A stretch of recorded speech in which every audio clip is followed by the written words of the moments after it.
don't have a whole lot of time to talk. I'm wrapping up my lunch right now. A couple of cool things that we saw today. The first of which is airy sky panels or light panels. If you have those, there's an update coming where you have pre-programmed lighting effects in your sky panel itself.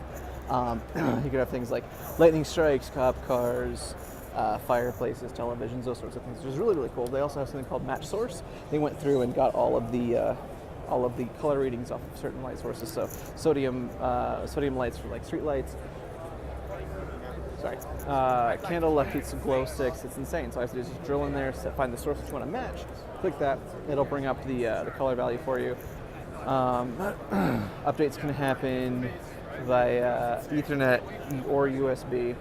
It's really cool. It's definitely something to check out. Another thing too is behind me, Hard Rock Micro. Well, a couple of cool new things. They have an SLS motor, which is stronger, lighter, something. It's really awesome though. Tiny, tiny, tiny little motor, super, super light, and it's insane.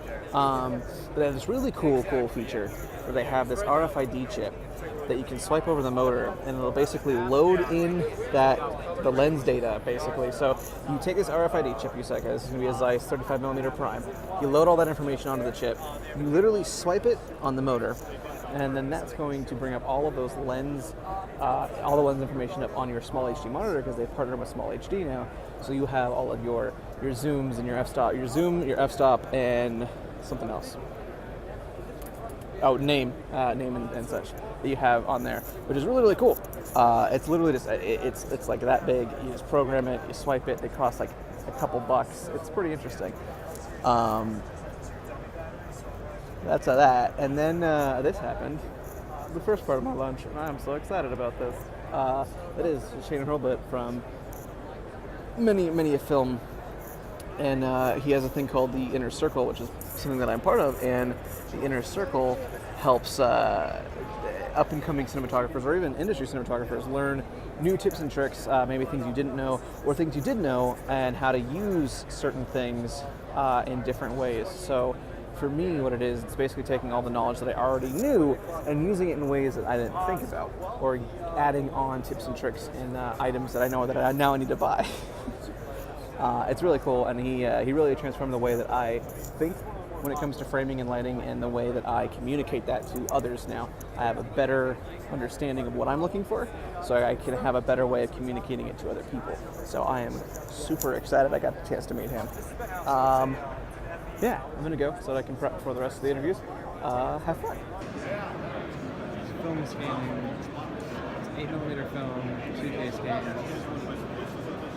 Now we do all digital. Crazy. It dewiggles, it cleans, it removes scratches, it basically restores as it's scanning. It's crazy. It's so great. So rolling day 2, half day right now. We're about to go to half of the day right now. We're about to head to lunch. However, shot one really, really cool thing that I'm super excited about.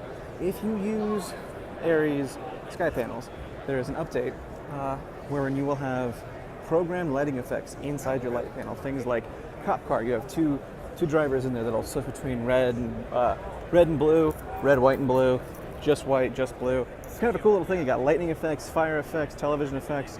One of the other cool things that they have added to it too is source matching.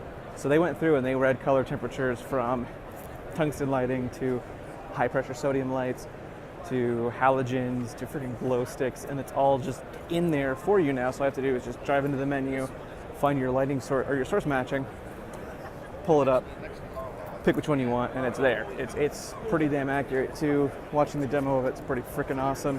I'm not sure if that'll be up by the time I post this, but if it is, I will post a link to that interview, maybe. Who knows? Then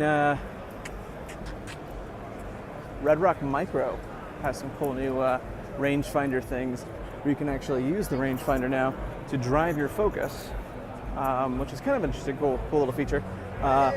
Worked pretty well, actually. It was pretty damn accurate. Light panels came out with some cool new things. Astra 6X, Astra 3X, which are basically just the 1x that they had that are 6 times brighter and 3 times brighter, use less energy, output more. It's ridiculous. Another thing they came out with, are their new Sola 4s and Sola 6s, which are phenomenal. And holy fucking shit, this is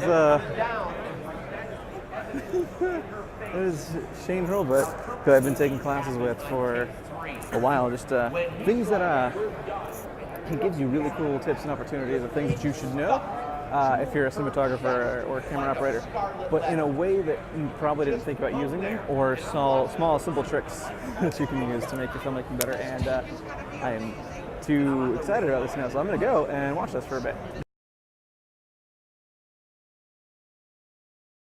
My girlfriend is in the newspaper.